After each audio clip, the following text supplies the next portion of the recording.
Kıymetli Rehber TV izleyicileri, saygıdeğer Doğa ve İnsan programı takipçileri, yeni bir programla daha birlikteyiz.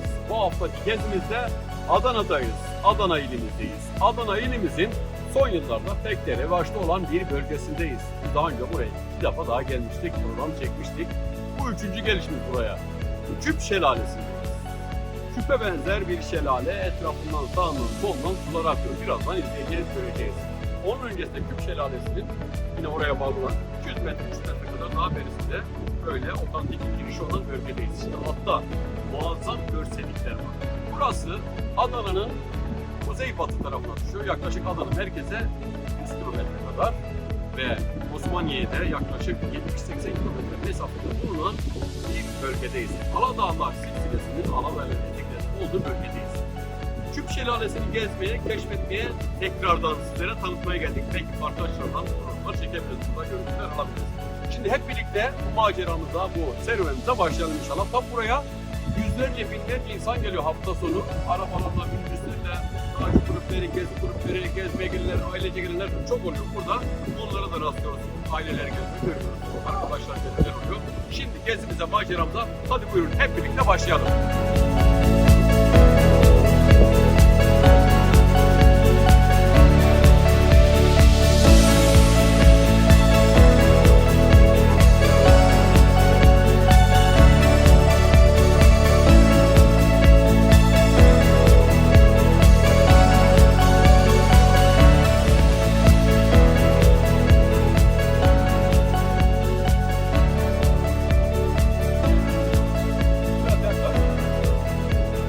Daha önceki gezilerimizde köprü yoktu mesela. Aşağı kadar ahşaptan yol yapılmıştı. Bakın buraya aileler gelmiş. Binlerce insan, yüzlerce insan geliyor hafta sonu buraya. Şimdi de şurada yüzlerce insan var. Grup halinde gelmişler. Çocuklar var, bayanlar var. Karşıya köprü yapılmış yürüyüş için. Geçen sefer geldiğimizde yoktu. Aşağıda mükemmel bir manzara var. Şimdi orayı keşfedeceğiz, göreceğiz. Şurası ayrı bir güzellik bakın. Dağın, kayaların hemen dibinden. Tertemiz sular, sıfır noktasından çıkıyor dağın. Şimdi gidip birazdan belki oraya da çekelim. Hadi aşağıya.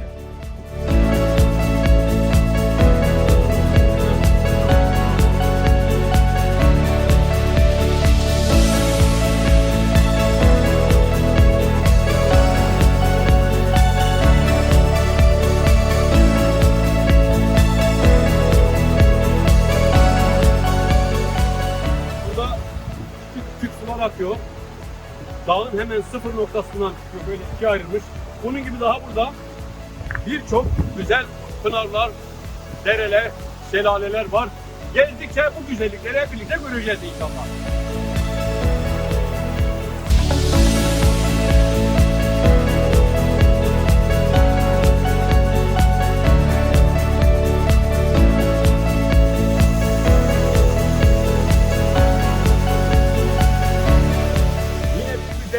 Yine küçük bir çağlayan dağın hemen dibinden akıyor, görüyorsunuz. Bu güzelliklerle sizleri baş başa bırakıyorum. Şimdi bu köprüden geçeceğiz. Benim yerim güzel. Karşımda şelale, sol tarafında değil, karşımda dağ, köprünün başında böyle güzel. Serin serin rüzgar da esiyor, böyle güzel rahat yerim var. Ben sizi biraz gezdireyim, burada biraz oturayım.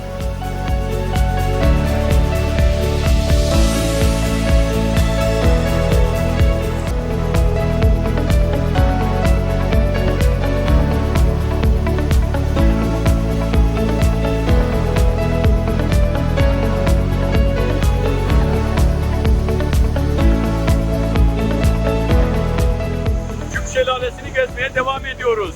Birinci kısımdayız. Adeta cennetten bir parça sanki burası. Bu güzellikleri sizlerle paylaşıyoruz. Buyurun izleyin. Değerli izleyicilerimiz, birazdan karşıya geçeceğiz. Önce burası yoktu. Şimdi buralarda bir gezelim, keşfedelim dedik. Birazdan oradaki güzellikleri daha yakından sizlere göstereceğiz inşallah.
kayağın kayanın içinden. ortasından incir ağacı çıkıyor. Ya Rabbi senin hikmetinden sual olunmaz. İnanmayanlar, inancı olmayanlar, işte Hakan'ı Ya Rabbi kurban size. Aman Allah'ım. Koca taşın içinde ya. Koca taşın kayanın içinde. Nasıl bir su ya?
Adana'da Küp Şelalesi'ndeyiz.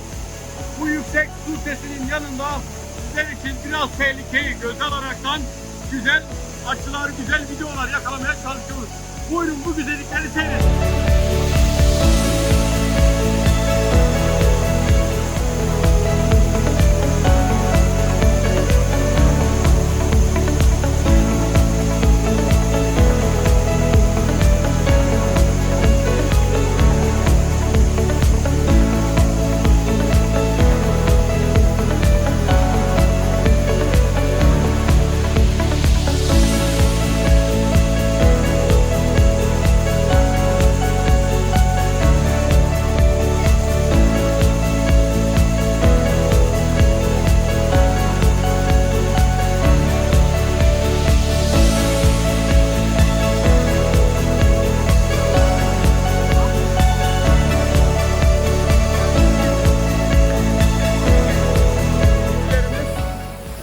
Küp Şelalesi'nin güzelliklerini sizlere tanıtıyoruz bu arada.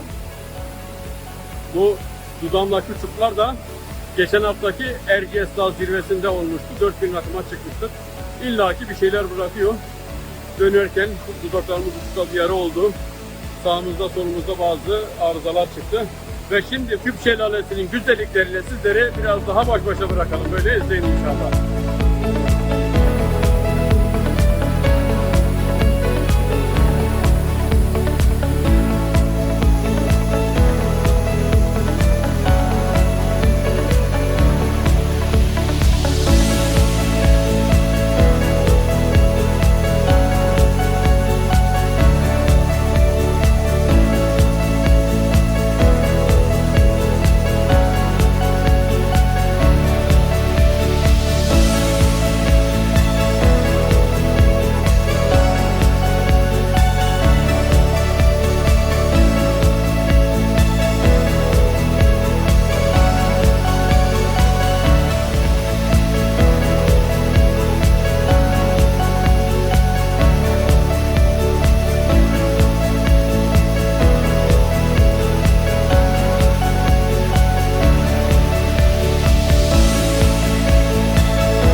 Şelalesi'nin tüm tehlikeleri, tüm riskleri göz önüne alaraktan sizler için güzel görüntüler, güzel kareler yakalamaya çalışıyoruz.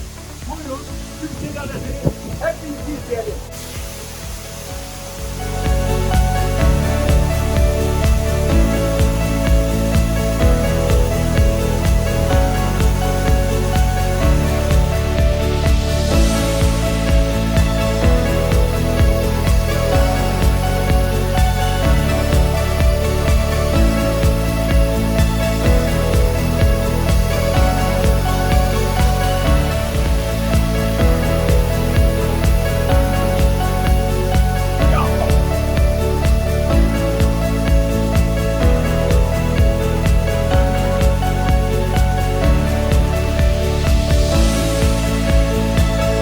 Subhanallah, maşallah.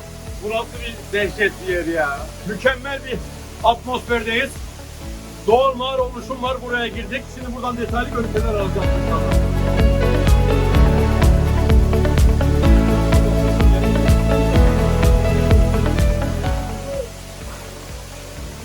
Bakın doğal oluşumlar. Sular ne güzel akıyor buradan. Şu sarkıtların oluşması yüzlerce yıl sürüyor. Buraya gelirsen. Bakın.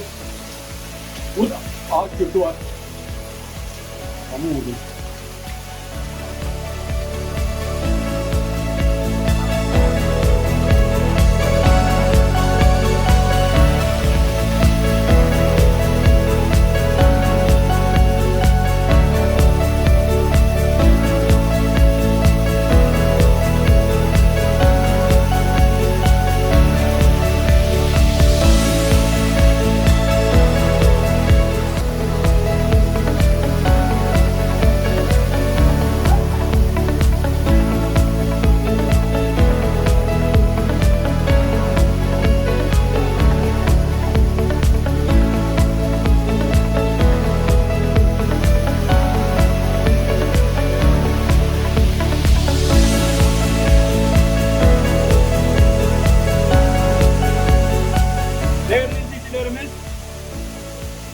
Küp Şelalesi'nin güzelliklerini sizlerle paylaşıyoruz.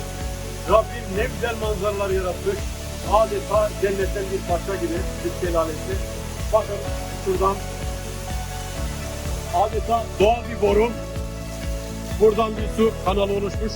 Yine buradan alt taraftan buradan aşağı iniyor. Bunun gibi onlarca böyle güzel oluşumlar var burada. Biz daha görebildiklerimizi kayda alıyoruz. Göremediğimiz daha belki onlarca görüntü vardır, böyle oluşumlar vardır.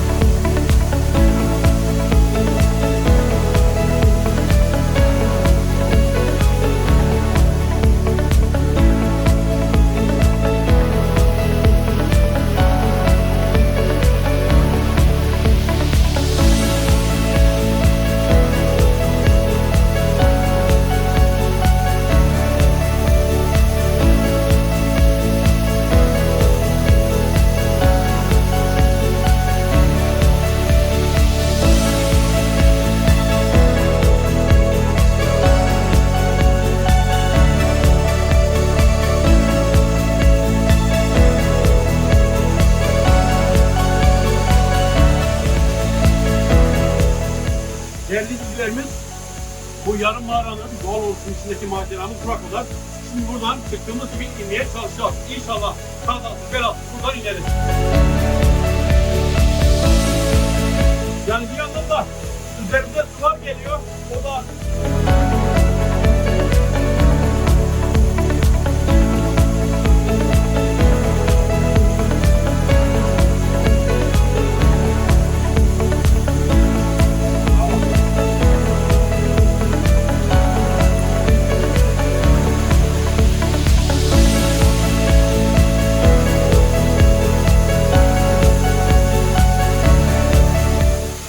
hem kayalık hem kaygan hem de sular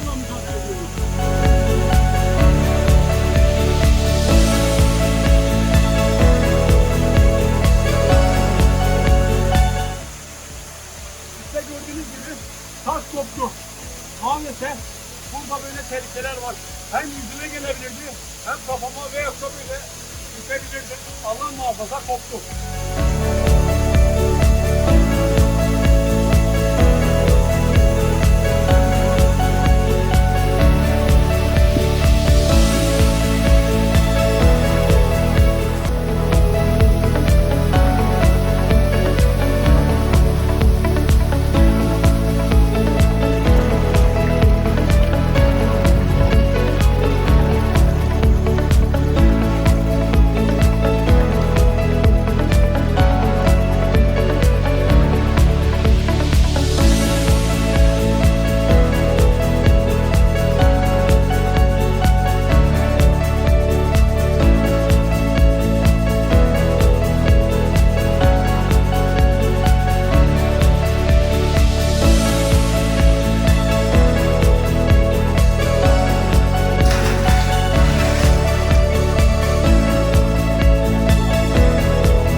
Değerli izleyicilerimiz, buraları keşfetmeye, adım adım gezmeye devam ediyoruz inşallah.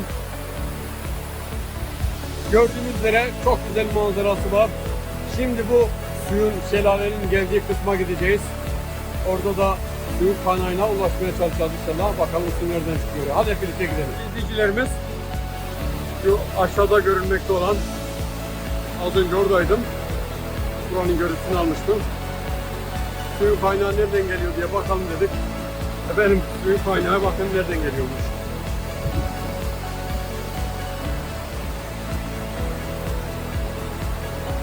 Evet, burada bir tünel var. Tünelin ortasında arabalar geçiyor, yol var. Su da bu tünelden geliyor, buraya kalkıyor. Tabii öncesinde başka bir dağdan geliyor. Tünellerin içinden geçerekten buradan kendisine yol bulmuş, aşağı doğru gidiyor. Devam ediyoruz keşfimize, gezimize. Bu güzel manzara, bu güzel şelalenin eşliğinde programımız, maceramız tüm güzelliği ve tüm serinliğiyle devam ediyor.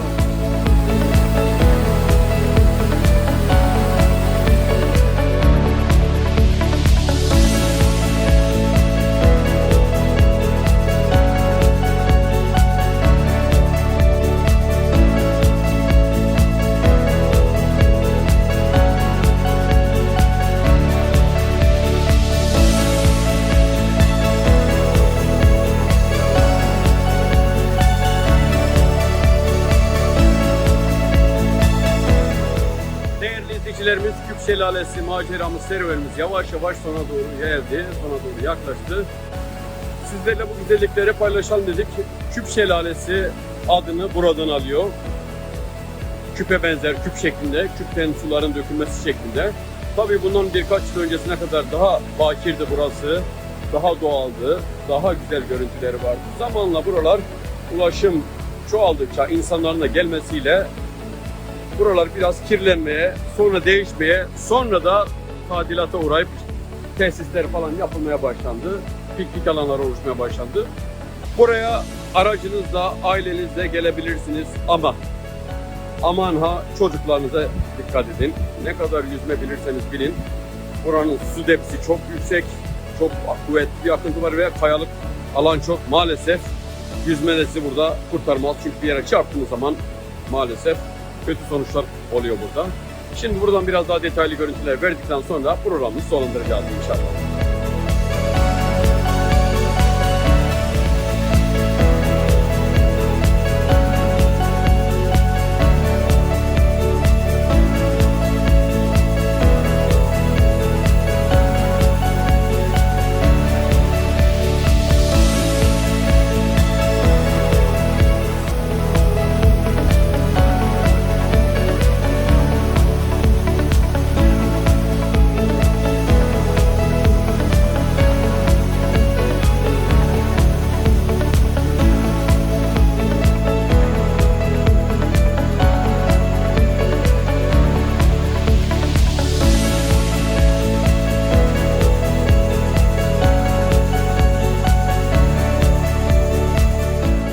izleyicilerimiz, kıymetli Rehber TV izleyicileri, bir programın daha sonuna geldik.